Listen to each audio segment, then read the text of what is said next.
တင်းငယ်ပေါ်မှာတခါတလေကြာရင်အရာရာဟာတင်းနဲ့ဆန့်ကျင်ဘက်ဖြစ်နေတယ်လို့ခံစားဖို့ပါသလားဝေကြီးအခက်ခဲလူမှုရေးဖြစ်သနာဒါမှမဟုတ်မင်းရဲ့အနာဂတ်အတွက်ရှင်လေးစရာကြီးအဲ့ဒီအချိန်မှာမင်းရဲ့စိတ်တိုင်းမှာမုန်တိုင်းခံနေတယ်လို့ခံစားလိမ့်မယ်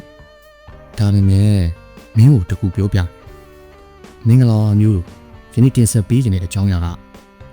စတူဒီဝါဒဘဝကိုအောင်နိုင်သူဖြစ်စေမယ်စတူဒီဝါဒလွန်ခဲ့တဲ့နှစ်ပေါင်း2000ကျော်ကကမ္ဘာပေါ်မှာအင်အားအကြီးဆုံးဖြစ်တဲ့ရောမအင်ပါယာကြီးကိုအုပ်စိုးခဲ့တဲ့ဧကရက်မာကတ်ပေါ်ရီစ်ဟာစစ်ပွဲတွေကဲ့ရောဂါတွေနဲ့သစ္စာဖောက်မှုတွေကြောင့်မှဘလို့စီအေးချမ်းမှုကိုရှာဖွေခဲ့တယ်သူအသုံးပြုခဲ့တဲ့လိုအပ်ချက်ကတော့ Stoicism ဒီဝါဒကမင်းကိုဘာမှမသိတဲ့ခဲရုပ်ဖြစ်အောင်လုပ်တာမဟုတ်ဘူးလောကကြီးကမင်းကိုဘလို့ပဲလက်ခတ်ပါစေမလုံးမရှက်တည်ငြိမ်နေတဲ့ကြောက်ဆောင်ကြီးအဖြစ်အဲ့လိုဖြစ်အောင်ပြုလုပ်ပေးမှာပါဒိုင်ကော်တမီအော့စ်ကွန်ထိုis do ရဲ့ပထမဦးဆုံးအရေးကြီးဆုံးသင်ခန်းစာကတော့မင်းရဲ့စွမ်းရည်တွေကိုဘယ်မှာသုံးမလဲဆိုတာပဲမင်းထင်ချုပ်လို့ရတဲ့အရာကနှစ်ခုပဲရှိမင်းရဲ့ chestnut ဒုမဟုတ်အမြင်မင်းရဲ့ action ဒုမဟုတ်လှုပ်ဆောင်ချက်ပါကျန်တဲ့အရာတွေကတခြားလူတွေရဲ့စကားရှာလီဦးမင်းရဲ့အတိတ်ဒါတွေကမင်းရဲ့ထင်ချုပ်မှုပြင်ပမှာရှိတယ်မင်းမထင်ချုပ်နိုင်တဲ့အရာအတွက်စိတ်ပူနေတာဟာအပေါက်ပါတဲ့ပုံလေးကိုစီလောင်းနေတယ်လို့ပဲအချိန်ဖြုံးတာတက်တက်ပဲတကပ်အဖြစ်ပြက်နဲ့တုံ့ပြန်မှုကြကနေရလို့တယောက်လောက်ကမင်းကိုစော်ကားလိုက်ရင်မင်းချက်ချင်းဒေါသထက်တက်တယ်ဒါဟာအလူလျောက်တုံ့ပြန်မှုဆိုတဲ့ reaction ပါဒါပေမဲ့ story ဝါဒကသင်ပေးတာအဖြစ်အပျက်နဲ့တုံ့ပြန်မှုကြားမှာခဏလေးရက်တန့်လိုက်ဖို့ပါအဲ့ဒီအချိန်မှာကိုမေးပါဒီလူပြောတဲ့စကားကငါ့ကိုတကယ်ထိခိုက်စေသလားငါဒေါသထွက်ဖို့ရွေးချယ်မှလား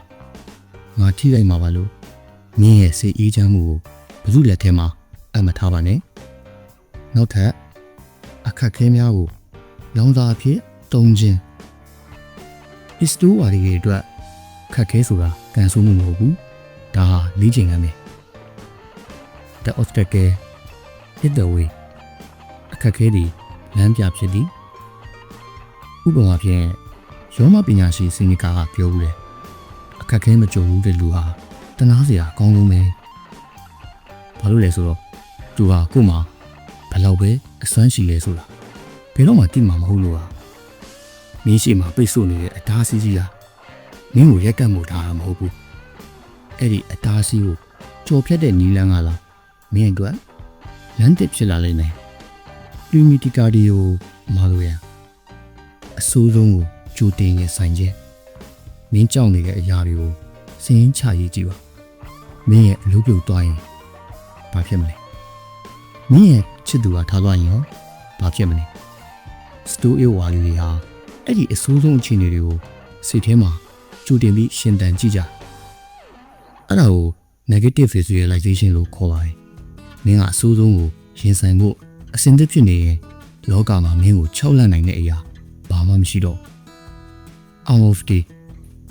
တန်တရားကိုချစ်မြတ်လို့ပါဒါစစ်မြင်လုံး story ကျင့်စမှာဖြစ်ဖြစ်သမျှအရာရာကိုမငင်းဆန်ပါနဲ့အဲ့ဒီအစားအားလုံးကိုလက်ခံလိုက်ပါမင်းကားပြတ်သွားသလား okay ဒါဆိုမင်းကိုလမ်းလျှောက်ဖို့အခွင့်အရေးပေးတာလေမင်းရဲ့ project ဆုံးရှုံးသွားသလားရှာလေဒါပိုကောင်းတဲ့နေလမ်းကိုရှာဖို့သင်ခန်းလာတယ်ဘဝပေးရဲ့ဖဲချက်တွေကိုမကြည်မနဲ့မဖြစ်ပါနဲ့အဲ့ဒီဖဲချက်တွေကိုအကောင်းဆုံးကစားတတ်ဖို့ပဲကြိုးစားပါပြီးတော့အတိတ်ပဲရှိသောဘဝနဲ့နိုးထခြင်းနောက်ဆုံးပိုင်းမှာဘာလို့ရဲ့နေစဉ်ဘဝကိုဘယ်လိုနေထိုင်မလဲဆိုတာဆက်ပြောရအောင်မိမန်တိုမော်ရီတည်ခြင်းတရားကိုသတိရခြင်းမင်းဒီဗီဒီယိုကိုကြည့်နေရင်တော့မင်းရဲ့တက်တန်းဟာတဖြည်းဖြည်းတိုးလာပြီ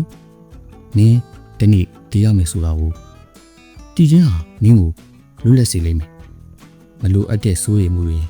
အတိတ်ပဲရှိတဲ့ညှဉ်းပွားမှုတွေဟာတည်ခြင်းတရားနဲ့ရင်ဆိုင်လိုက်ရင်ဘာမှမဟုတ်တော့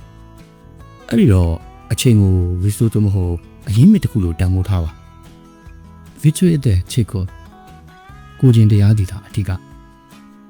ချမ်းသာဆင်းရဲတာကျမ်းမာတာဖျားနာတာဒါတွေဟာအပြည့်မှန်းရတကယ်ရေးကြည့်တာဟာမင်းဟာဘယ်လိုလူစားလဲဆိုတာပဲမင်းဟာ justice တရားနာတာမှုရှိလား courageous တတိရှိလား temperate ကိုထိန်းချုပ်နိုင်တာရှိလားအဲ့ဒီတန်ဖိုးတွေကိုစုပ်ကင်ထားရင်မင်းဟာဘယ်လိုအခြေအနေမှာမဆိုပျော်ရွှင်နိုင်ပါလိမ့်မယ်နောက်ပြီးတော့ view from above အမြင့်ကျဲကြီးချင်း